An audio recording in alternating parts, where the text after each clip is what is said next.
we are going to keep you with the video off for organizational reasons.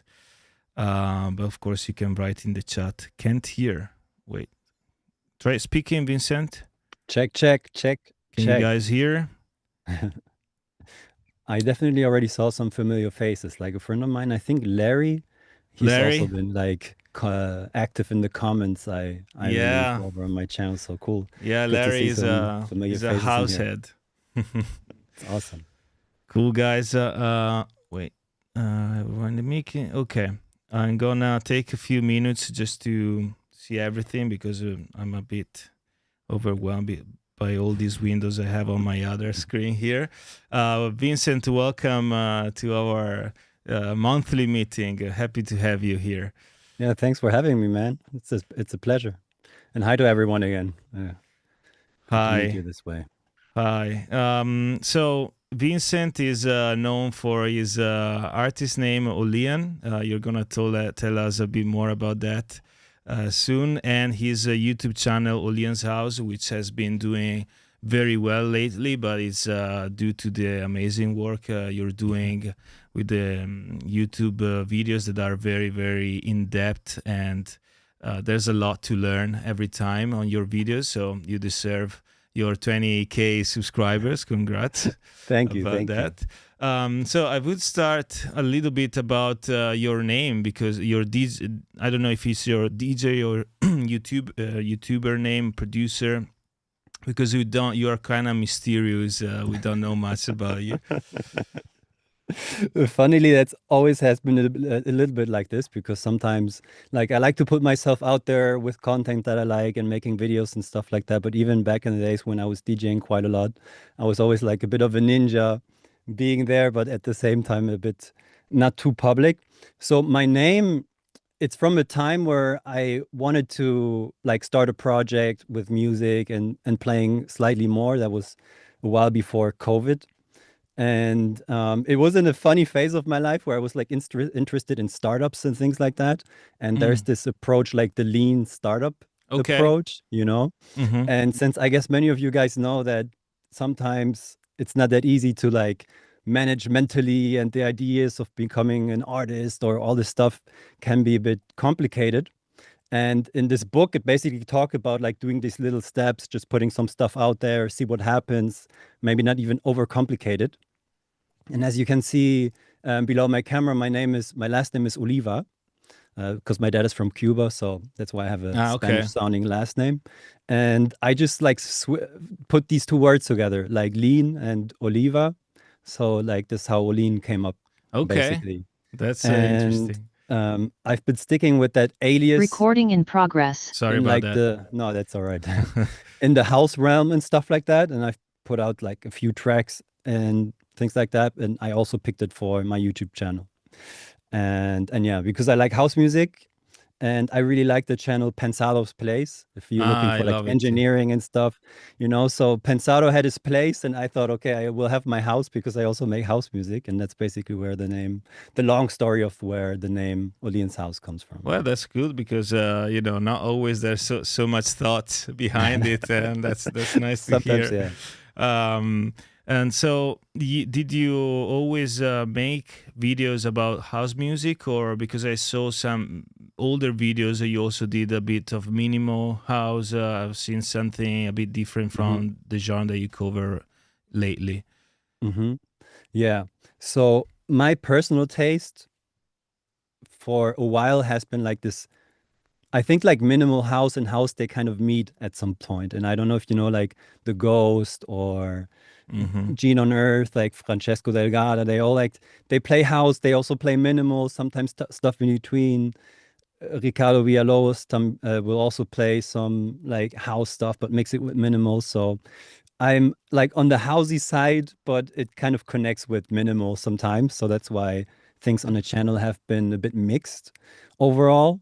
And then I also like to do like technical stuff, like sometimes some tools. But the idea behind my channel was a bit that I feel like, at least when it comes to making music and becoming a musician and things like that, professionally, I still have a long way to go. And for me, it was always a way to kind of document what I'm currently learning in a way. Hmm. So anything that I wanted to learn. For example, lately I've been looking more and more into music theory that where I already had a basis, but I was like, okay, with house it's a bit special, so I looked a lot into that. And then kind of to repeat as you would in a university where you kind of study this and then you repeat it and make some project or something like this. I kind of try to turn what I've learned into some videos because that's like Hmm. I think it was a good way to go, basically. So that's also how I try to keep it interesting for myself to be like, okay, most of the videos are focused on stuff that I'm also currently dealing with in a way, Yeah, is the document the process way of kind of going, like which that. I think is it's a good way, to get out there without putting yourself as the teacher, but like someone Mhm. that is sharing what is learning, and and when you're good at sharing it, it's Mhm. also taking people that follows you and like what you do. Mhm. um so yeah, that's the way. And the about the videos that you do are always done for the purpose of learning, or in the parallel you work also on your music. You have some sketches that you throw down and then continue them off camera. How does it work in that way? So basically, because of my schedule, like maybe on the side note, for a few years, I've been working as a producer, like audio producer or engineer, audio engineer full time. And I always wanted to make more music, obviously. And I also want to make the step towards becoming more of an artist, making more of my own music. But I needed like a creative outlet. And I felt like, okay, if I don't have enough time. I wouldn't even say it's the time, but like at a certain point, I just felt like, okay, if I keep the videos going, which I enjoy a lot, like it's very fun for me. I try to at least for every video, like create either an original piece or try to break down something that I like. Sometimes it's also just the sound. Like I made a video about some stabs. I wanted to know how to make the landlord stab. And I kind of Uh-huh. found that interesting, and some other old school stabs, and then I would look into that. But in a way, that's something that's also going to come up again in future videos. I try to create a loop or a piece, something like that for each video, like for me. And then obviously once I have more time on my hand, I'm gonna hopefully finish some of those up as well and release them. Uh-huh. But it's kind of nice to not to have that pressure and just be like, okay, I'm gonna make the Yeah. video. I'm making music for that. It's also a creative outlet, and then you don't have to necessarily deal with all the other stuff that comes up when you have to finish. Yeah. I want to keep Yeah. up with a release schedule and things like that. I think the way you're going push the learning part of making music, because when you want to finish tracks, you kind of go for the path you already know, for the things you already know how to do. In your case, you are exploring and you're building your bigger baggage because you are working in music for many years, so you have already a big one. But Hmm. it keeps growing, and then when you decide to make your own track, you have all of these things that you learned. You have them, you know them, and you can go definitely quicker. Um, Also, see you are in a great looking space. We've been seeing it in your videos. If you want to talk about your studio, because it looks like a real professional studio. So, Hmm. how long have you been working on it, and have you been making music in that space?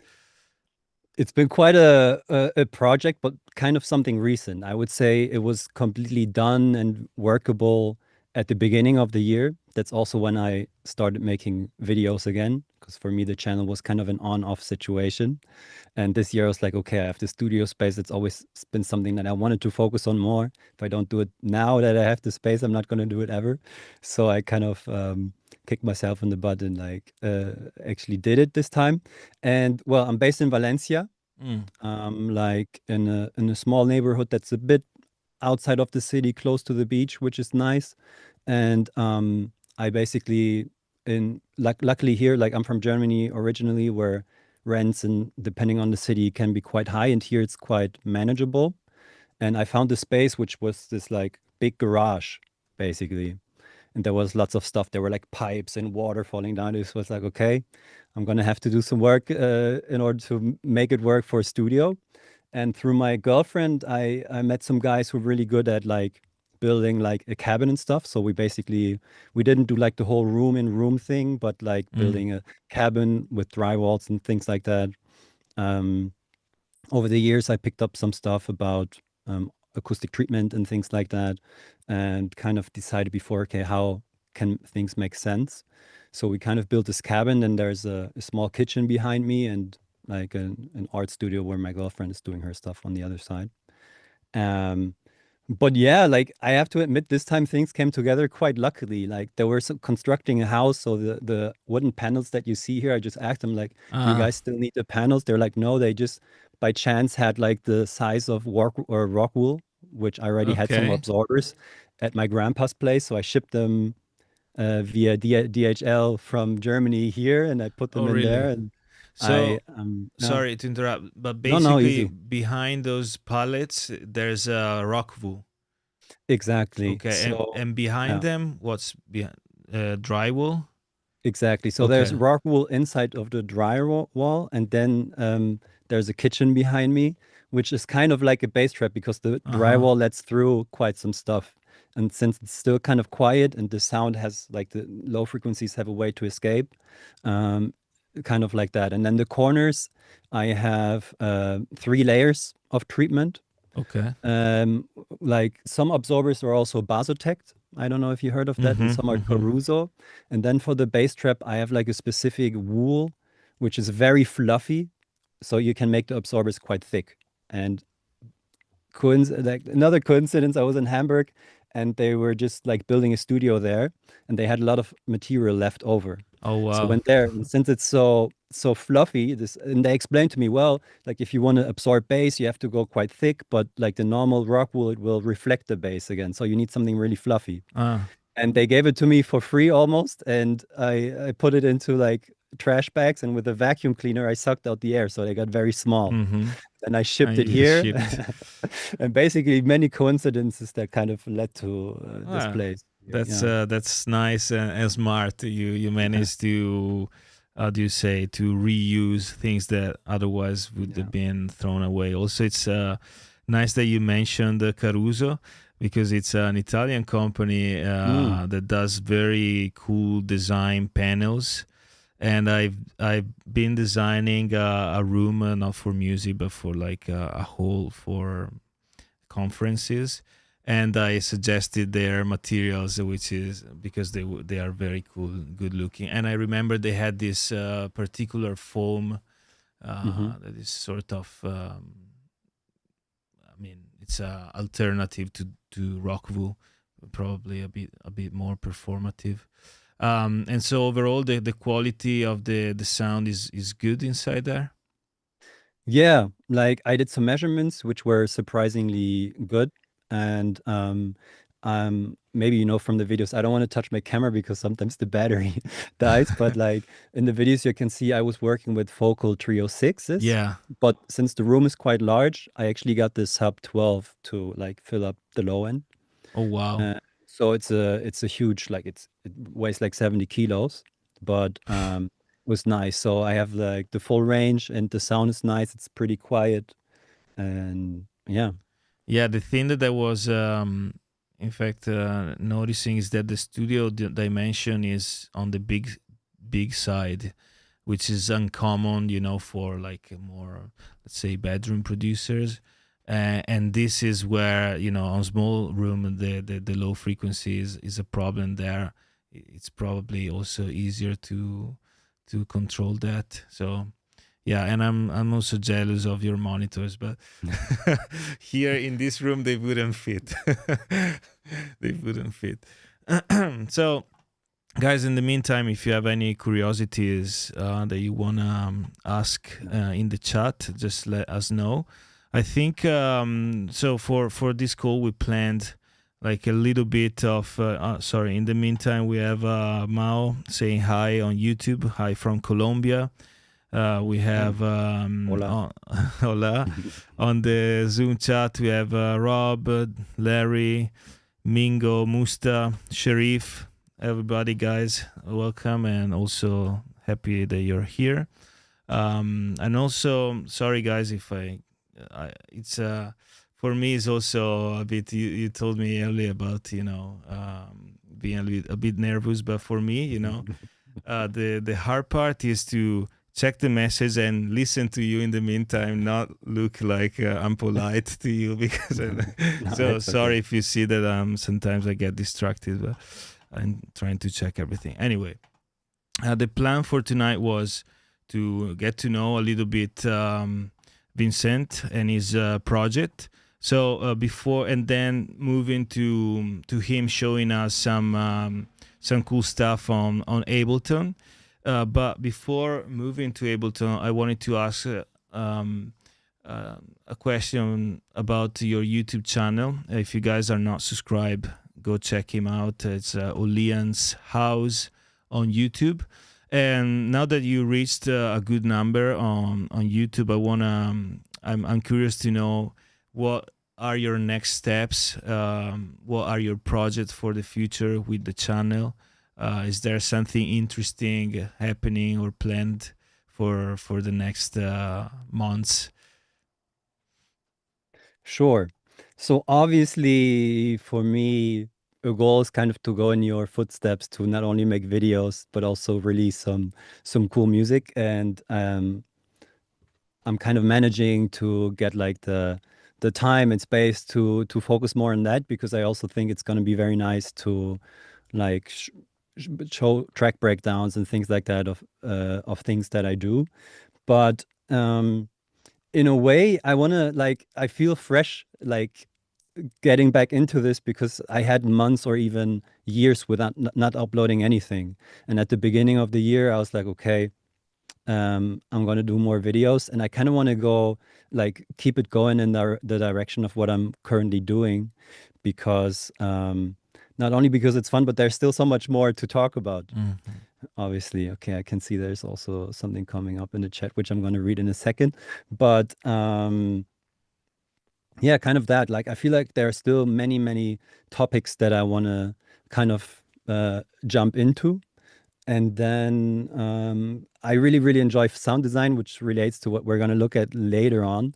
And I want to do more in that department as well, like being able to um, not only make tracks, but also like share the sounds and things like that. Mm, It's kind of what's coming up.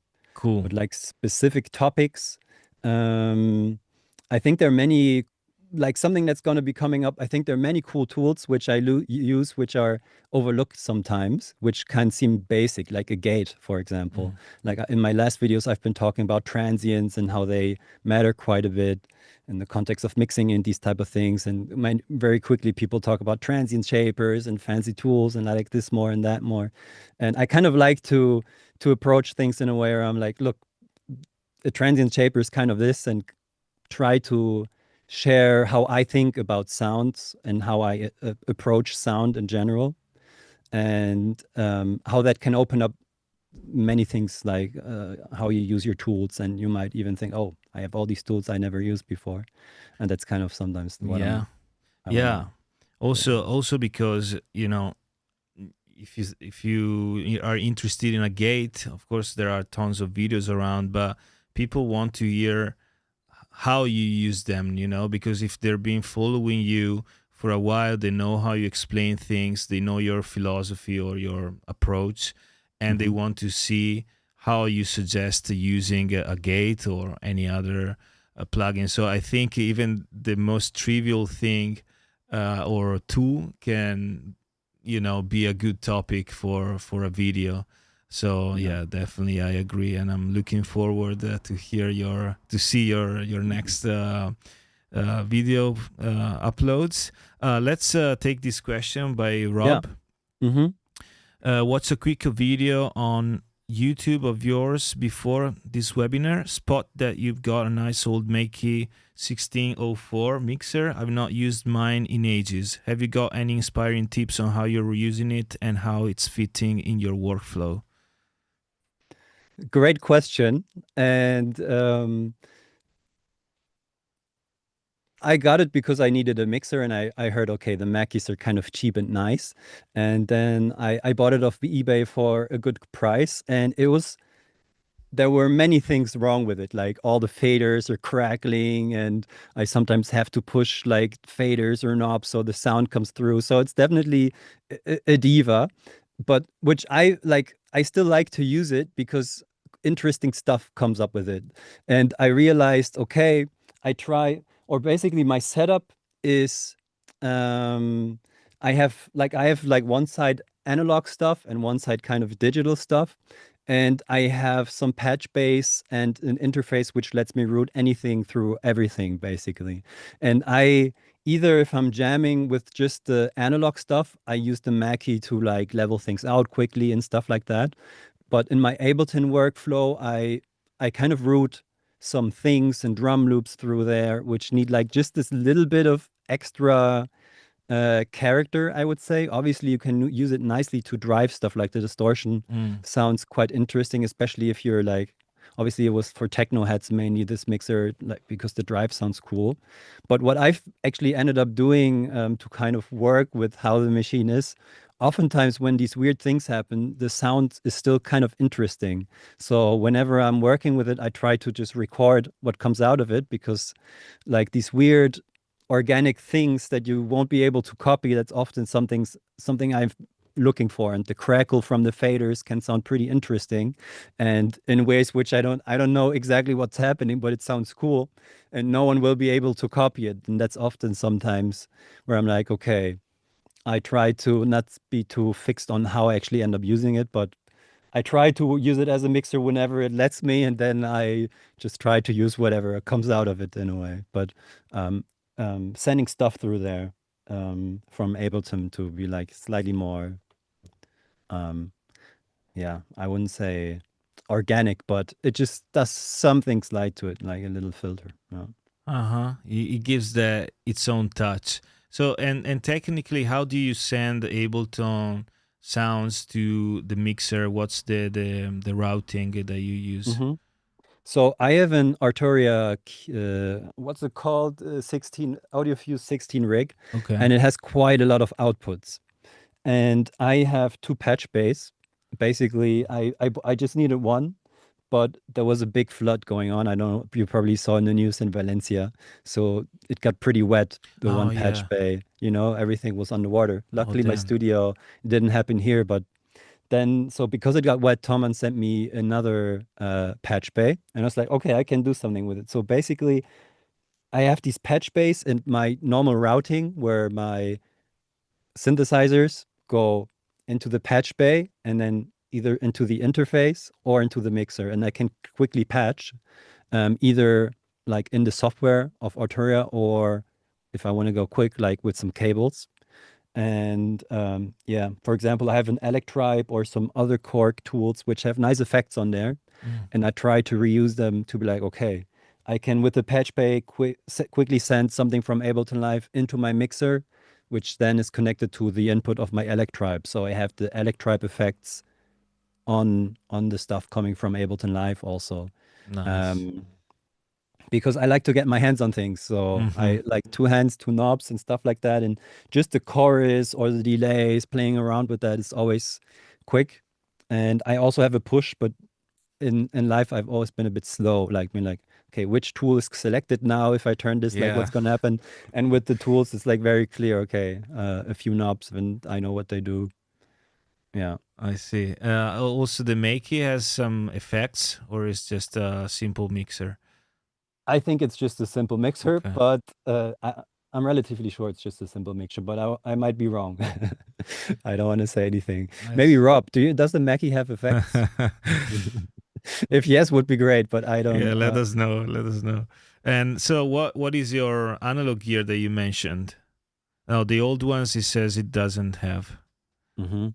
Yeah, this one is actually from the 90s. It's a really Okay. old one.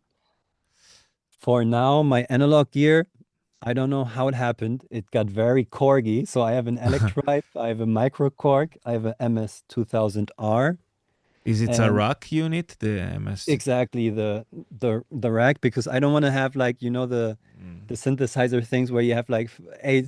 I like to sit in one place, so I decided to use one keyboard to manage various synthesizers. So I also got the TX81Z, which is like the rack version, smaller version of the DX7 by Yamaha. Okay. It's where the lately bass comes from, like Okay. like So 90s you house have and the stuff. original one, the Yeah, original yeah, lately bass. exactly. Exactly. I Yeah. think you made a video about it, about the lately bass, isn't it? It Or has come up here and there, definitely. okay. And yeah, I did a call like this with Josh Baker Okay. a while back, which you can also see on my channel. Yeah, I've seen And that. we broke down a track and we talked about the Lady Bass and he had this unit. So I checked it out and I found it for like $100, which is also like a plug-in price, right? And I liked Yeah. how it's very slim. You just put it in the rack. You don't like you can use your normal keyboard to just like Play. play it. Yeah. Cool, cool, cool. Those rocks are very interesting. There are I mean, there are tons on the market, different ages and stuff. Also, I've been looking for the MPC or Akai rocks. Also, those sampler Mhm. looking pretty interesting. But every time I approach that, I was then like, okay, you're not gonna use it in the end, so No, I didn't buy them. But no. if you use them, it's a nice add, and I believe that they can help you doing cooler stuff, because you can put your hands on them Mhm. and stuff. So what you mentioned is a good point for me. When I'm looking for gear, I sometimes try to find stuff that mimics what I do in Ableton Live. For example, I used to do many sounds with Operator, and it has like four like operators in FM Operators. synth in Ableton Live, and it has four operators like sound wave sources, and the TX81Z also has those four. And there's actually a plugin which connects live. Like because of Max for Live, you can connect with many analog tools and things like that. So basically, I have a plugin which is always connected to a certain controller I have. And because I knew how to use Operator, I'm very quick with the TX81Z because it's basically the same, but Mm-hmm. in an analog version. Uh-huh. Okay. So it's like for me that was a no-brainer because like okay, I like the sound. It does sound different, especially if you use feedback and things like that. It sounds different than Operator. So I was like, hey, I'm gonna go for that, and I can use it almost as if I'm using Operator in live. Yeah, in So that there's case, no learning curve. it's a good purchase. The DX7, for example, I of course I never read the manual, but it's complicated. I mean, I know about FM synthesis, but that one is every envelope, every operator has its own envelope, and you need to manually tweak each of them. Yeah. And I was thinking that the real one, the hardware one, has like a screen that it's this size. Hmm. So you need It's to I mean, I guess it's yeah, kind of complicated. yeah. I mean, just maybe to wrap up the FM synth stuff. So basically, on this one, it's the same. You have to click through a menu, which is crazy.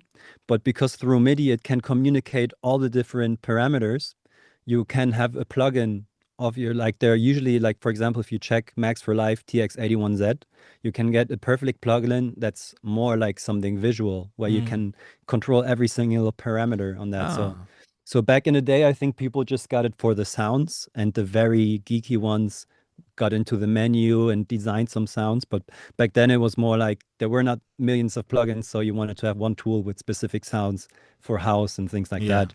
That's why so many people ended up using the lately bass because you just get the thing, you have the space sound, you don't have to do. I don't think it was meant to design too much, but today, since we have the computers and the stuff, there's like more interfaces and things like that. And then once you have that connection point, like the plugin which connects via MIDI with the analog tool, you can map like your controllers. For example, Mingo, who's in the chat, who's one of my friends, he got me this MIDI wow, controller, which is just a MIDI controller, but it's like modeled after the Moog. um, the Prophet. Ah, the So it Prophet. has the exact same setup. And I'm now using Repro by UHE. Mm-hmm. and it's auto mapped and stuff like that. So you get the analog feel, but Oh, with a MIDI nice. controller. And I also use that to control the TX81Z, for example, I because see. I already know where all the stuff is. Uh, Nice, nice. Mingo says, "Yeah, that's awesome." We have another question by Sharif, Yeah, which asks, how has your style evolved over time? a lot. I have to say it's been quite like there was lots of music out there which I just didn't know about. And now looking back, I already knew that I would end up with like the housey, vibey sound. But back in the days, I was playing lots of basketball and listening to lots of hip hop and stuff like that. And when I started going out in Hamburg, there was a club called Ego, which was run by Solomon back in the Mm, days when he was still a smaller name. And he played like G house and things like that, mixing some R&B stuff with electronic music. So I kind of got into that. But I was also kind of like Gene on Earth. He has a class where he talks about his musical, and he was also listening to EDM. And I went through all of that. So, like when I found out what house is, I thought that's house, and I liked stuff about it. So I even also listened to commercial stuff and house. Like at the beginning, the early David Guetta stuff. I remember that it sounded new to me. I didn't know about electronic music. And then over time, I moved to Barcelona, and that's where I really got into the undergroundy house sound. I met this French guy called Eric who runs a channel called CYMK, mm-hmm. and he's based in Barcelona. So I went through some parties with him and some of his friends and stuff like that. I wasn't close to him, but we had a friend in common. And that was basically my dive into the whole undergroundy world. And there's so much to discover going all the way back to the 80s. So Um, that's in short like my musical evolution. There's always been slight changes, but now for the last 5, 7 years, it's been pretty stable, I would say. And do you go to parties? Do you guy like going to clubs lately? I mean, in Barcelona, you Mhm. told us you were going, and what about Yeah. right now? Um, just now it's been getting a bit less, but that's because basically in Valencia there's one club which is night, which is called Ovin. So I've been lucky that somehow like the minimal and the underground house stuff has been following me wherever I moved. And Hmm. in Barcelona, I found out about the stuff. And then I used to live close to Frankfurt for a while, where there's a club called Robert Johnson. Uh-huh. They also book like the commonly known minimal and house people, and Ricardo's often playing there, things like that. Yeah. And now here in Valencia, there's also this club, which which is cool, but the vibe of the club is particular, and the sound isn't pretty good. So I'm like, okay, since I've been trying to focus on getting a slightly better rhythm and stuff like this, like I'm 33 now, and I really feel if I go out till 7, 8 in the morning or even an after hour, I'm paying the bill on Monday and Tuesday. So it's been getting a bit less, but here and there, when someone comes up, I would definitely go there. Like Mm-hmm. this weekend, Apollonia is playing during the day. I might go there, Oh, really? and they're playing at a different club, but I try to find a balance, but here and there for inspiration, I think it's necessary and fun. Yeah, Just well, going I mean, also, also a good podcast. I think it can be inspiring. yeah. And you listen with your head. I mean, it's not the same thing. And I might look a bit old if I talk like this, but in the club there is a different type of feeling of the music. Of course, the bass line hitting your chest, and the people that is happy and etc. But at home, you pay more Hmm. attention to the details, and as a Yeah. producer, might help, that might help as well.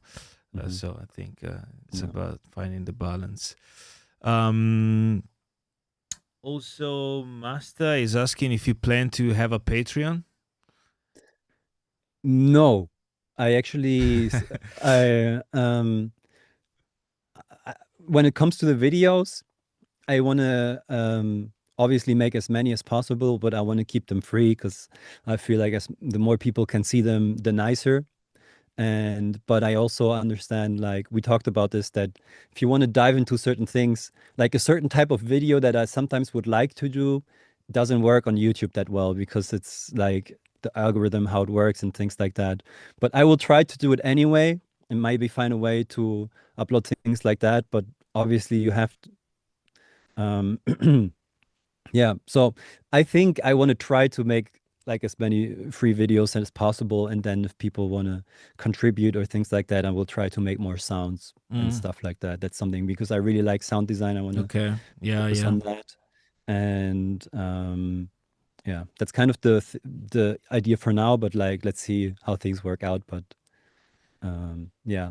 But like I think something cool in Patreon is also to connect, but I try to answer as many comments and messages and stuff. So if anyone has questions or wants to connect, you can also send me something on Insta, of course. Instagram. Yeah. Yeah, Yeah. Well, you can also do Patreon and keep it free. By the way, true. if you want, or you can. I think in your case, maybe more than Patreon can work at Discord if you want to create your Hmm. community.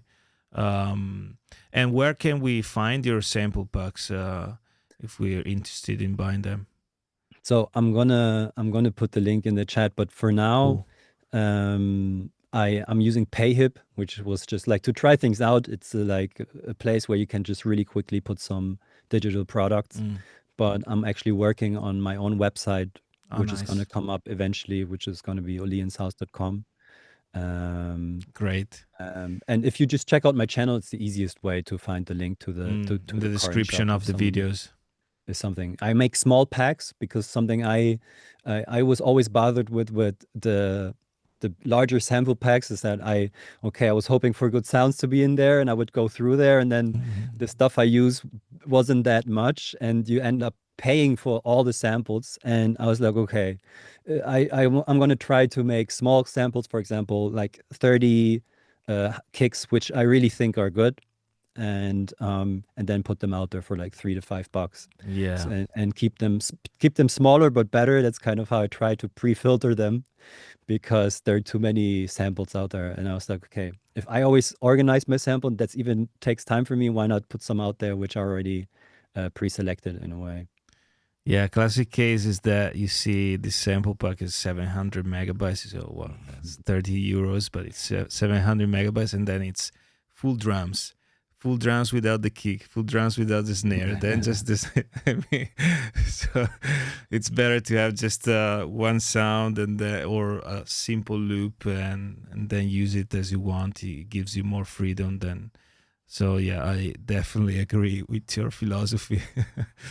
So okay, we can head to your YouTube channel. Pretty much every video from you has a sample pack connected to the topic you're talking about, and there's a link in the description where you guys can buy the sample packs and support his work. Um, well, so now if you guys don't have questions for now, I think we can move inside Ableton because I saw Vince. one more. Sorry Oh, to interrupt, sorry, which we sorry. can do. I think by Hans we jumped over that at 9:30, and I basically Hans asked me. Um, Do you mix as you go or write music first and worry about mixing later? Which I think is an interesting question. If we have a minute for this question, Yeah, I would sure, just sure. if that's okay. Oh, now Mhm. I've seen the comment. Sorry, Hans, I didn't see it. I missed it. Yeah, yeah. Go ahead. Um, I think the question is very, very interesting to see. Like, okay, and I the way I approach it is I oftentimes don't sit down and write the music. I like to experiment quite a bit and find sounds. Sometimes I think about music not necessarily as an arrangement, but more like a collection of sounds because because I have a background in mainstream, I sometimes have to try and ditch the structures that are kind of engraved in my brain and think like, okay, arrangements can be so different. And I think like for club music to make things interesting, it's sometimes nice to leave a very clear structure and designing sounds on the fly and try to make them sound as good as possible is something which I'm kind of using to make that happen. And so in a way, I try to mix as little as possible, and I oftentimes don't mix that much. what I try to focus on in my videos, also saying, okay, the sample selection is super important. And then sometimes there's some very clear things which I have to do, and I usually go ahead and do them if they don't take forever. And then mixing for me later on, I ideally already have sounds that sound good, but because you get into the tunnel and you're not listening always to a reference track, you kind of have to balance things out some, you know, but it's more like balancing thing for me and polishing. You're smiling, Francesca. Finally, someone that says that. No fancy plugins in your videos. It's just poor sound. I've noticed that is you know. Hmm. I totally agree with that. So I'm happy that you say that. What I would add as a side note, I've been through a phase where I either mixed quite a lot more or a bit less. And I think it's a great way to train your Hmm. ear and understanding of sound because sometimes you just don't know like, if I hear a kick drum and it's a bit, sounds a bit muffly, but it just needs a bit of bite or some high end. And I hear that, I already know, okay, I can just do a high shelf and not much needed. But to get to the point where you like, you know, if the kick works with the high shelf or there's something else wrong with it, maybe you have to do a few laps of practicing, mixing, seeing like, okay, what Mm. can I do to get an understanding of, like, somehow you need an anchor and a concept of what sounds to actually sound good. Yeah. And I think that's quite a process to get to that point.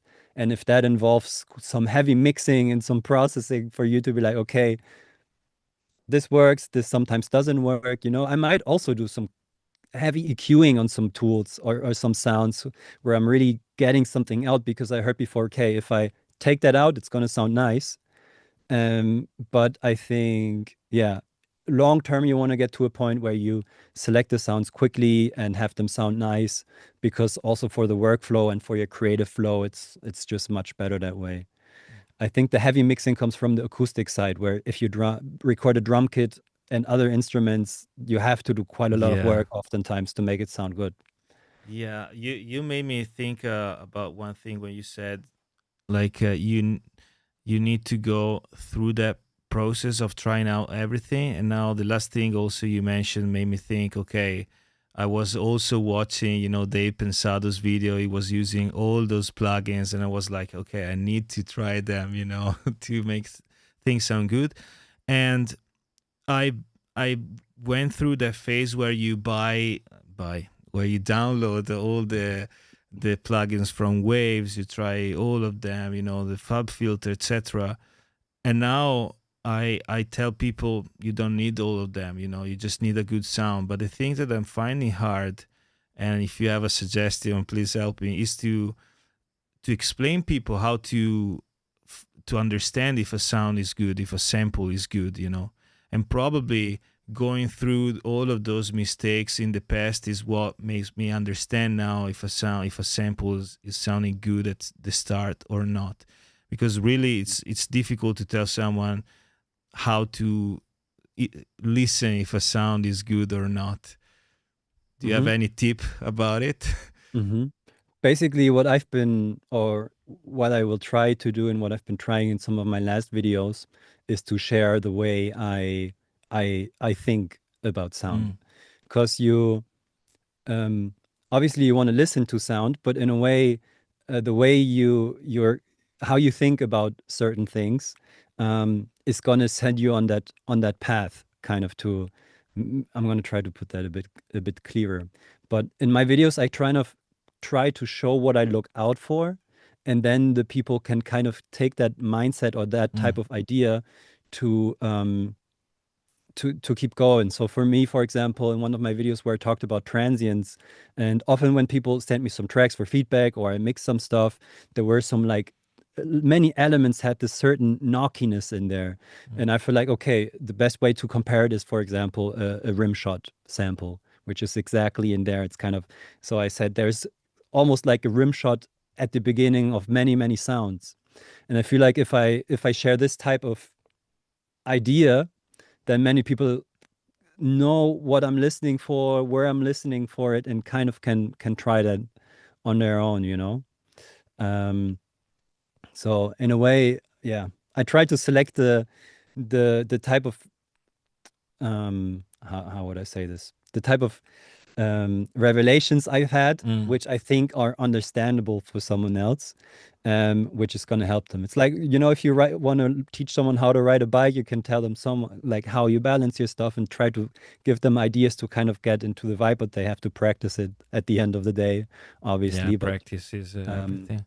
I try to filter out the helpful stuff that I'm like, okay, this is maybe understandable for someone who doesn't hear it yet, but Yeah. it's gonna kind of put a focus in their mind that they might be able to listen for what I listen for, you know? Mm. In Mm. the end of the day, you already hear everything. It's not a mechanical thing, it's your brain having to sort things out a Yeah, bit. yeah.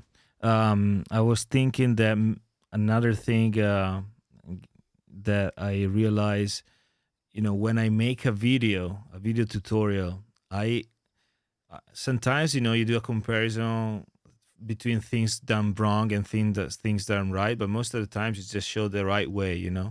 But just Mhm. showing the right way doesn't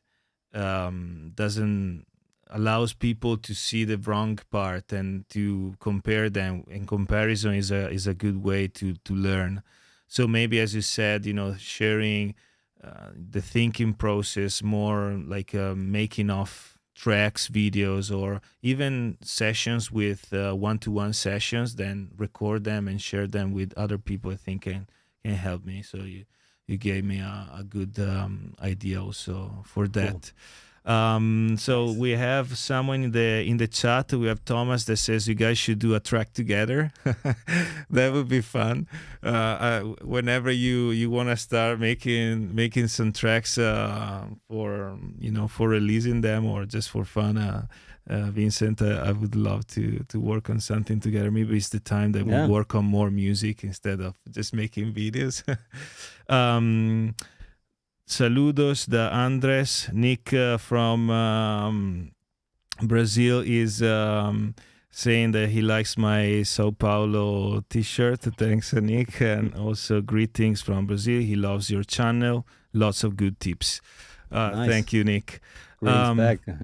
yeah. So yeah, I think we can go in on Ableton, Okay. on our comfort zone. Mm-hmm. So quite a few of you might have seen this already, but I want to elaborate on some of this stuff, and probably it's going to connect nicely with some of the things I talked about. So I I really like sound design, obviously. And I don't know, maybe in the chat real quick, how many people have seen the sound design video where I use a conga sample to create some Yeah, sounds? guys, let us know. So this way, I don't see the chat anymore because I'm sharing my screen, Yeah. but you can just let me know, Francesco. Okay, Larry saw it, Masta, Sharif, they saw it. Good guys. You are That's awesome. good students.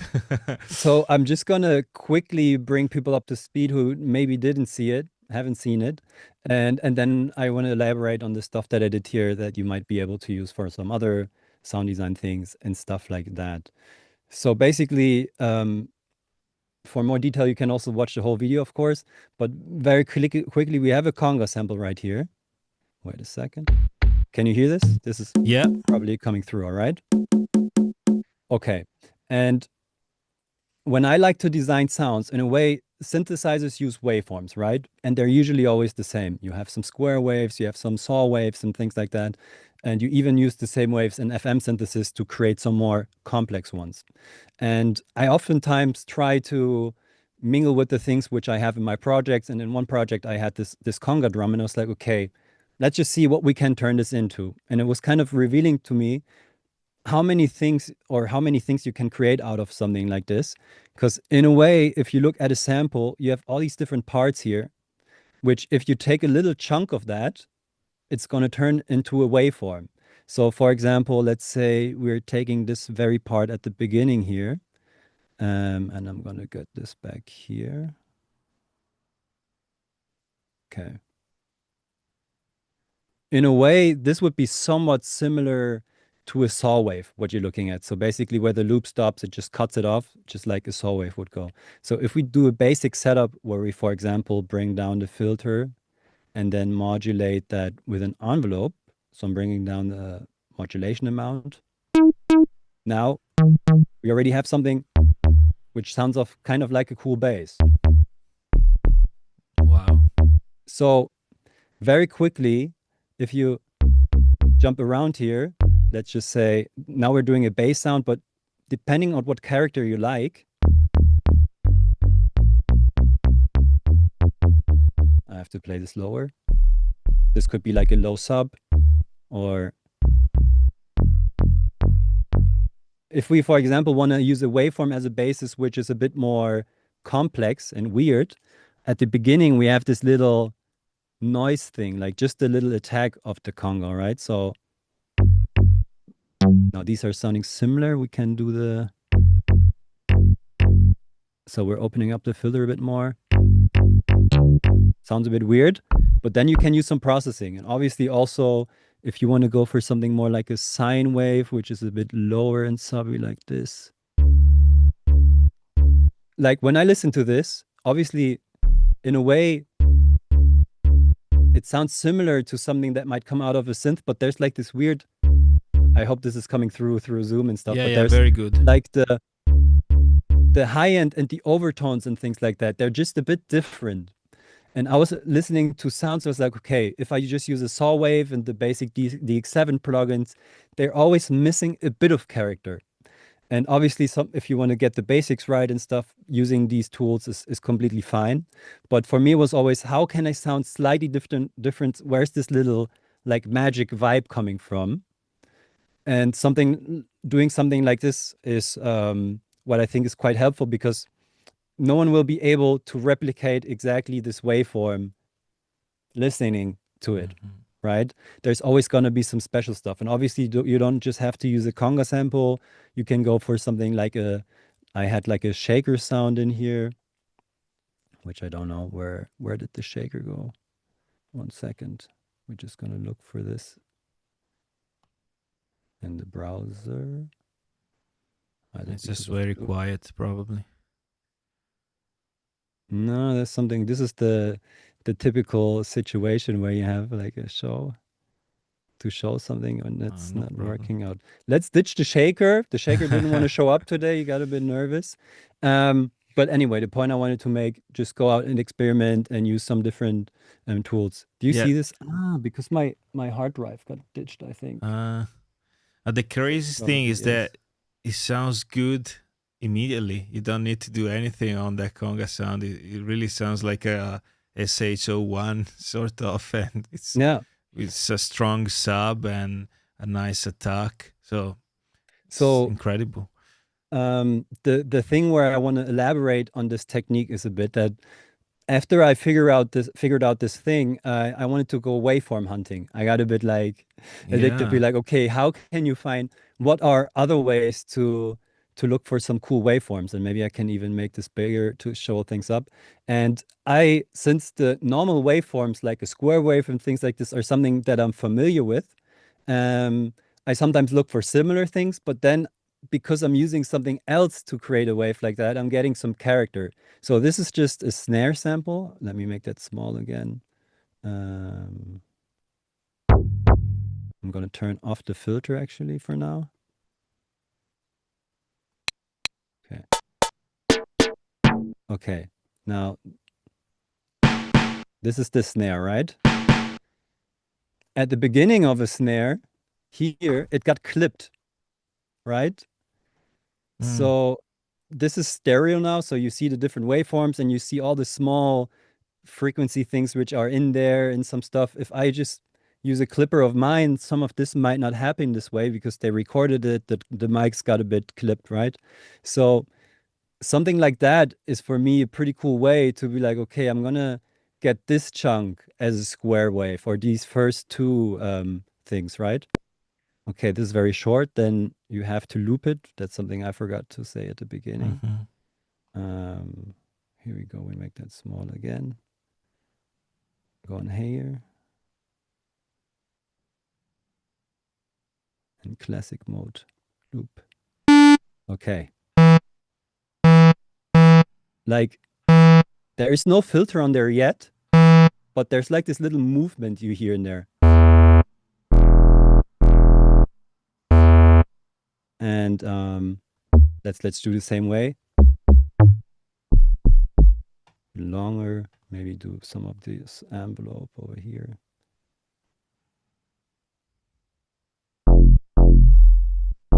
Nice. Now, if you, for example, I have my keyboard here, which lets me usually control the filter.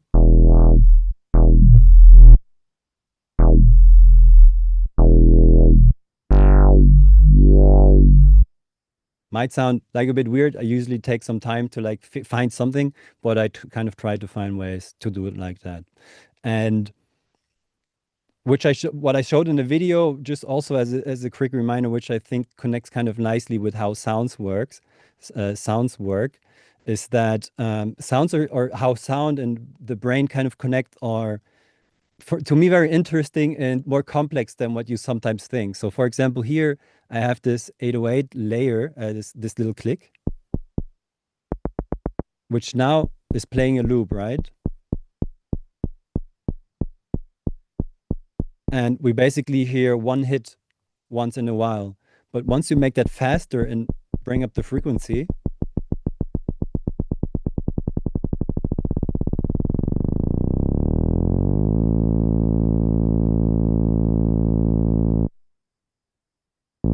okay, it doesn't let me make it shorter than this. But now it sounds like a wave, basically, right?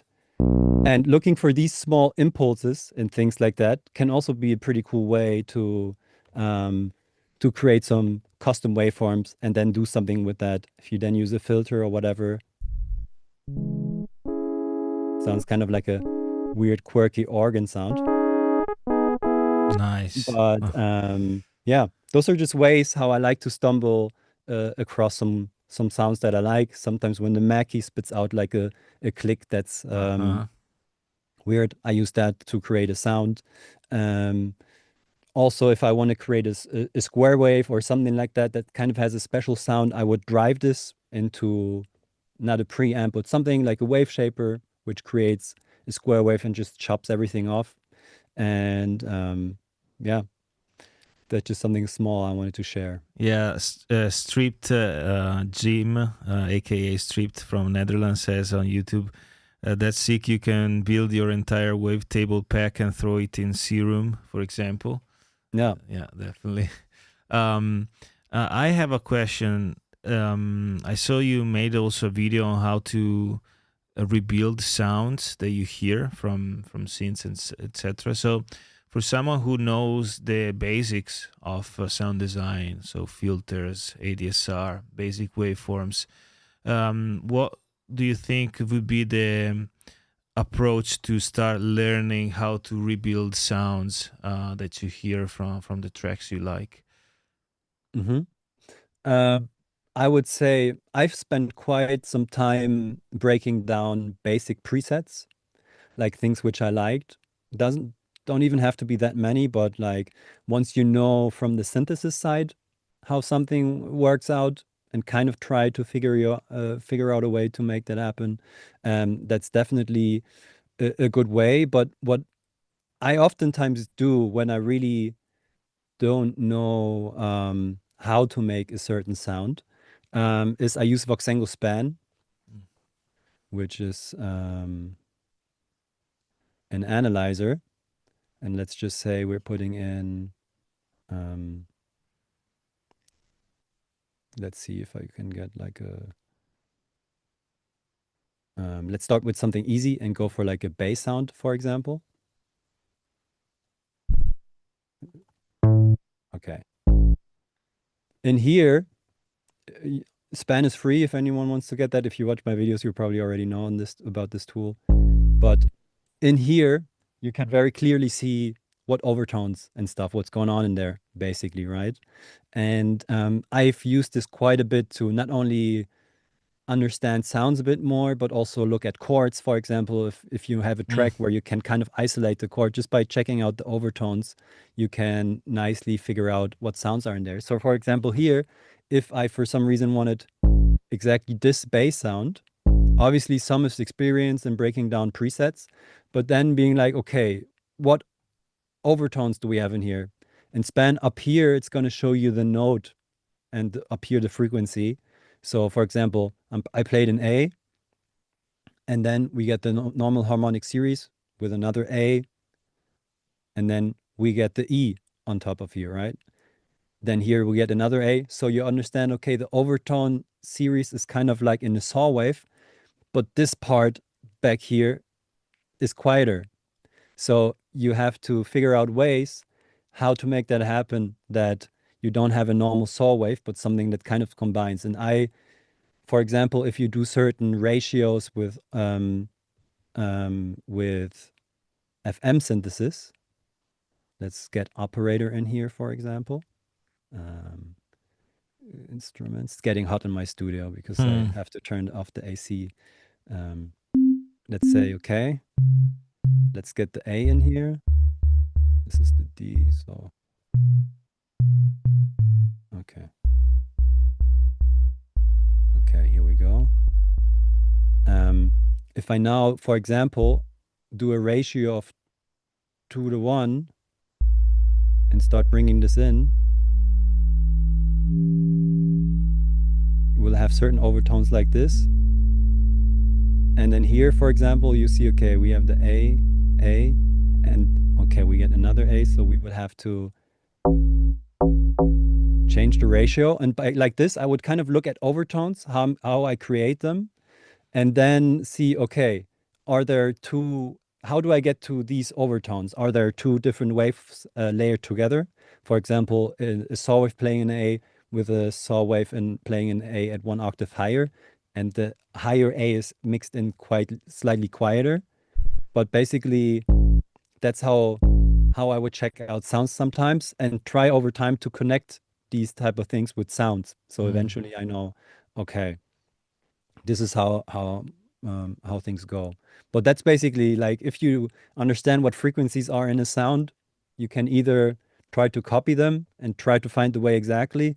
But what I always also do, in order not to go, like, you can spend hours trying to exactly replicate a sound, but sometimes I settle for making a sound that's something like that, which sounds also cool. So I try to get close enough, and then because I maybe used a different approach, I came up with something else which also sounds fine, And then, yeah, I usually try to attack it with that mentality, to not get exactly that sound, but to get something similar, which also sounds cool, even nicer, more original in a way. But visuals have been quite a good help for me over time. Kind of been like, okay, that's in there. So visual, it's something, yeah, studying the waveform or the spectrum in this case. Yeah, it's something that I've always overlooked, both for sound design and also for mixing. But it's actually a good way to learn and to mess around. And also the thing about the presets that you mentioned, looking at the presets in the synths and trying to reproduce them. For sure. Yeah, great information. Guys, if do you have any question? Because Vincent now is getting warm, so no, we that's don't all want right. to make it. If you don't mind my shiny forehead, I'm all right. But I don't want you to suffer. It's more for you. So yeah, but if there's some question, we would like to I can also open up the chat. Answer. Yeah. Sorry, go ahead. Just as a last thing, which I forgot to mention, obviously I like to use the frequencies as visuals, but also I got very obsessed with waveforms for quite a while, as you might be able to tell after my presentation. And over time, I also realized that I can kind of check out and see what's happening in the waveform and what that means about the sound, and how like certain things are, like here you see this little dent, and why this might be, and what frequency, what synthesis techniques lead to what type of thing. And for example, a basis would be, I'm trying to look for a bass which has like something like uses like a saw wave. But for example, if you have a saw wave as a basis and then start filtering it, it's going to look more and more like a triangle wave towards the end, for example, and things like that. So if you're into sound designs, there are many ways to enter to figure out stuff about sounds. Yeah, I have a question. When you see a waveform like that is not symmetrical, to the zero axis. Mm-hmm. What does it mean? This one. Yeah, you see, it's more Mm-hmm. balanced on the upper side of the zero axis rather than the other side. Okay. I'm gonna pull out a utility real quick for that because here there's something called DC offset, Oh. and DC offset is basically um, that. I mean, this is trying to explain the amplitude that a signal is doing, right? So an electric wave. Mm. And sometimes if you add, like, for example, if you have a normal sine wave, let's say you're going up a certain amount of volts, going down a certain amount of volts. If you're now adding a base um, voltage, or and for all the electricians who can correct me out there would be fine. But like basically if you add a certain voltage basis to that, which is not oscillating, then you're just moving it Mm. up. And that can happen, like, for example, if you have a Yomox synth. The other day, some people sent me some kick drums made with a Yomox, and it had a pretty strong DC offset, which you can correct. This doesn't necessarily have to be a problem. So I think technically, what a normal wave would be trying is that you have the basically the integral below, like the surface below the waveform on this side is supposed to be the same size than this. Mm. And certain waveforms, for example, if you create a square wave, not a square wave, but like a pulse wave with like one very short pulse and one very long, this surface, in order for it to be balanced out, is supposed to be the same surface as this. Oh. Okay. But in order to make it balanced, so in this case, you might not even have a DC offset because this surface is more or less like that. So it's balanced in a way. But then if you have this and the surfaces are not equal, that's because of certain like electricities and stuff like that, putting it out of balance, which you can correct and probably should, because for the sound itself, it's not an issue, but for the limiter, yes, because the limiter will react to Oh, the highest point.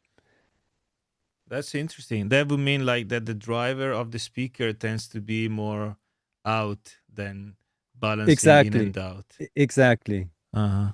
Wow. Yeah. Yeah, there are some kicks actually. You mentioned the Jomox. I've seen also some kicks in some sample packs that you see they are all like going up and down, Yeah. kind of For, weird. yeah. I've always wondered if it's a problem or hmm not. For kicks, I would watch out because they're the thing that gets limited in the end, right? So if you have a kick which is really unbalanced in that way, it's going to trigger the limiter at a point where it's not necessarily yet, because if there's no DC offset. Mm. But um, yeah, you can look at DC offset, but in general, it can happen because, as you see here, for example, the pulse, if it's clean, the surface on this side has to be the same as on this side. And since this is much longer and this is like a short pulse, it has to be corrected in a way that this is slightly up. I Ah, think that makes sense, right? yeah, yeah. So this is going to reach up higher because the surface has to be the same in order for the wave to be balanced. Okay, okay. Yeah, I get it. Thank you for yeah, you're the welcome. explanation. We also have another question from Master, which it's interesting because he says, "Do you think about sidechain in old school? What do you think about sidechain in old school house? I mean, if you make music now, and I think it means that if now we use sidechain, was it used also in old school? And if not, um, is it affecting the way it sounds now hmm when you use that?" Definitely.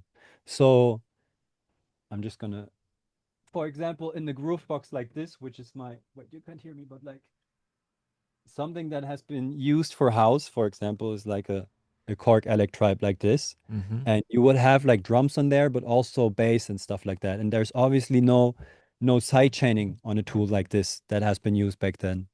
And it wasn't even that common for a long time. So if you want to go for the really old school vibe, you can not sidechain, but I would probably pick kicks and bass in a way that, for example, you have your relatively deep kick and then your bass is kind of mid-rangey, like an electric bass or something like this. And then if they get crunched together by your saturation limiter and things like that, it's usually fine. But I think if you look at guys like Gene on Earth or people like even, I mean, Joko and Chris Dusty are pretty clean producers, for example, and they sidechain quite a lot to just have the loudness to be able, when they play out a track, to compete with the other ones. But if you mainly play some old school vinyls and you pick a selection of tracks which are similar in that way and don't sound that crazy, um, you don't need that much sidechain. But I think even back then, people were, because people like house people came from funk and disco and stuff like that. And the bass player, if he's playing well, sometimes sits slightly behind the kick. Mm. So it's kind of like if the bass sits slightly behind the kick of the loudest punch, it's almost like a little sidechain effect, right? So if you want to go for the old school vibe, like people back then even shifted the sounds, and if they wanted a very loud banging track, they made a bass line in a way which is playing eighth note in between the kicks. So for example, and just here and there a note coming in. The way you write your music also already kind of decides how much sidechain you will need or not. Like if the bass doesn't play at the same time as the kick exactly, you might not need that much. But if you want to make your music competitive with or compatible also in a set with newer stuff, you probably have to do at least a little bit, but then maybe even do some split band sidechaining, like just sidechain the sub part Ah. and keep the high frequencies of the bass intact, and then do that finely so it doesn't sound weird, but you're creating enough headroom. Hmm. Yeah, thank you. Great advice. Um, One more question. To what extent do you mess about with the track delay and tweaking individual drum hits, or do you just rely on swing? I if you check out my latest videos, and Yeah. it's not so visible, I sometimes just refer to that because it's funny because I talk about lots of the stuff. I'm someone who personally, like, I mess a lot with the samples and what they do. And because I oftentimes, let me see if I very quickly find like an example of a snare or something like this. I think my hard drive just said goodbye, but like if you get certain sounds, they will already have a little bit of space at the beginning, for Mm. example, and kick in slightly later. And if you just focus on the MIDI notes and the swing, it might not be exactly what you want it to be. So I'm really careful about it because the MIDI swing doesn't necessarily mean that it swings and flows in a way that sounds great. For example, shakers. I oftentimes combine hi-hats and shakers, and a shaker obviously has some attack time. So the way it swings really depends on how the shaker even comes in. Like it depends on the attack of the shaker. So I usually, in the end, go by ear and try to see if the swing is all right. Um, Something what I do, which you can do in live and probably also in other tools, is that you can where is this? I set this, like, you have your quantize settings. Where are they now? And you can set your quantize settings in a way that they just quantize a little percentage. So whenever you quantize, it just gets a bit closer, and it's a nice way to go by ear to be like, okay, it's a bit off, but I'm bringing it slightly quantizing it. This way you don't have to drag all the notes around, but you can use the quantize function to be like, okay, everything has to be slightly tighter. Then I get it tight enough. I try to take it a bit too far, and if it sounds worse, I do Command Z to go back and be like, okay, that was the sweet spot. Yeah. But I do care a lot about it because I think the overall groove and things like that. So you place them manually most of the times. You don't use the groove in mm, the like you did in the video basically that you I, I, I, showed. I try to find a fair mix. So Okay. always placing every note manually is obviously a lot of fuss and not the best way to get into the flow, but I will do it if I have to. and I try to find ways that I don't have to do it. So basically, in the sampler, find a good starting point for the shaker that it sounds nice in the flow. Okay. Um, um, or yeah, so I don't place them manually if I don't have to, but I might do it. So I definitely I'm careful about how the things groove and how they swing, stuff Hmm. like that. Yeah. Also, if you go in, if you put the swing and you go in the groove pool, you can also set the swing to be randomic, so a little bit of randomness. Mm-hmm. So it's never Yeah, the same. It keeps moving randomly. yeah. I don't use it often, but I just Mm-hmm. remember now that there is also that option, and gives a bit Yeah. more, swinginess to the whole groove. What I also liked, which I was like, okay, all these swings, like you can listen to the preview. And how do you open the groove pool again? I haven't been here You in a click on while. the swap button. Exactly. Here we go. What you can do is you can drag them as a MIDI clip into somewhere if you're Ah, curious, and it's going to show you the amplitudes and the timing and everything. And you can see, okay, because I was always like, okay, what does this do? I listen to it sometimes. I'm a visual guy. I need to see mm-hmm. what's going on. And I was like, okay, I wanted to exactly hear how this would apply to certain notes. So this dragging the tools in there is nice. And also, um, once you if you have a MIDI, if you have a swing or a groove that you like, I would save it as a groove, which you can also do. Obviously, if you created a loop, I don't know if where exactly this is. Haven't done it in a while. When I sampled my Alec tribe, I exported a groove. I But you can think also do it from if you right click on the MIDI clip, maybe probably, yeah. export, extract the groove Yeah, up nice. there. Do you do that? I think also to answer to Mighty Horror question, do you also do that on audio clips to extract groove from audio clips? I've tried it. I wasn't happy with the Yeah, results. same. It's like the melody or chords to MIDI function can come up with cool ideas. It's definitely cool, but sometimes I'm not a big fan of the envelopes in general in life and how they shape certain things. And I also don't necessarily like how they analyze the envelopes of certain drums Mm, sometimes. I was like, okay, I'm not really getting the groove out of there, but I oftentimes also think like groove really depends on the elements that you use and the yeah. envelope and the shape of the sound. So I don't use the groove pool that much, but sometimes it's cool to find some ideas and to work quickly. Yeah. Yeah, I tried that a few times, and when I applied that groove on some patterns, it was a complete mess, basically. So it didn't Which work can out. lead to something sometimes, but Yeah, sometimes maybe yeah. because also I tried to extract it for a too complicated loop. Probably there were too many elements, so maybe if you have a simple hi hat pattern, that's a bit works a bit better. But yeah, that's an option to try. As you said, the extract melody or extract chords. It's also something that works sometimes or leads to new ideas. Yeah, yeah. Let's see. Yeah, we don't have more questions, guys.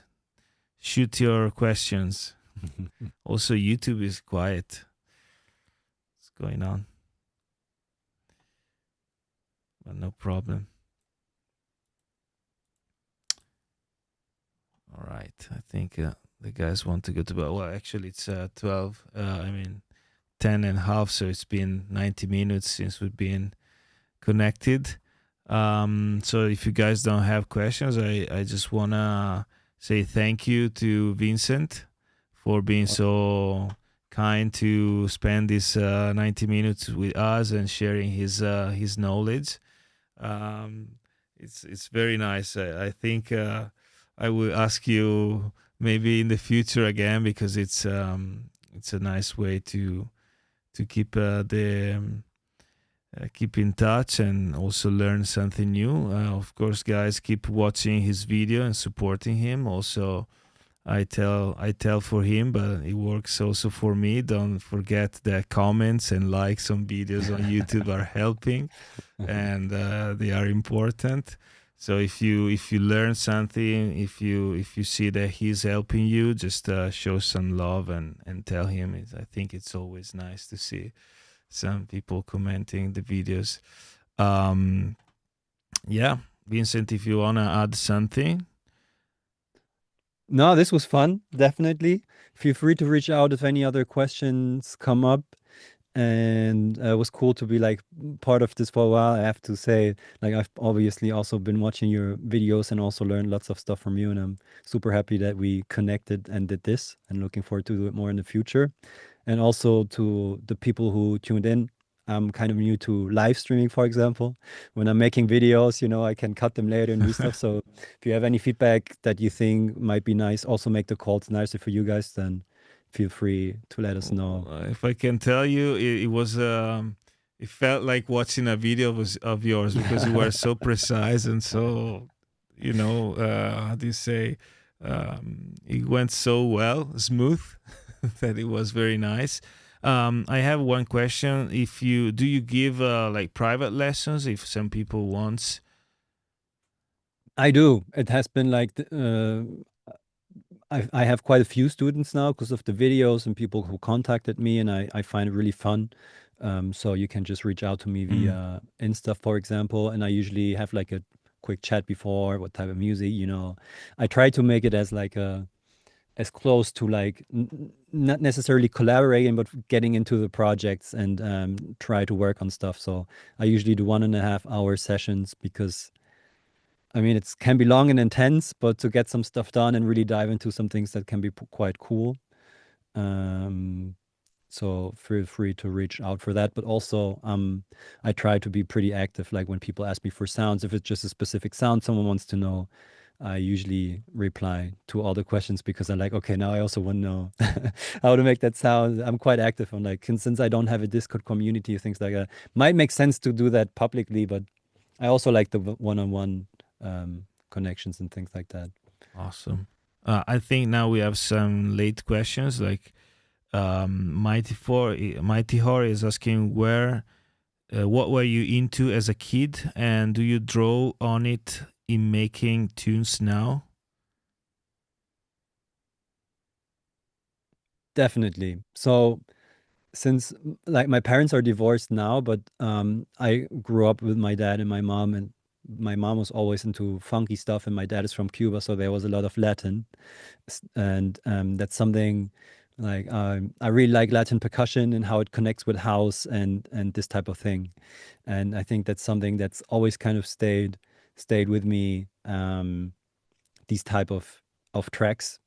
Um, and then I always liked to puzzle when I was young, and I think I really enjoy when it comes to producing that the depth is as deep as you want, basically. Like there's so much stuff that you can obviously sometimes you can get lost and spend time which might not necessarily be productive for your music, but I usually try to just let the kid run and see, like if something really really interests me, it doesn't matter to me if something comes from it or not. I just go in and go deep into the tunnel because I think it's really fun.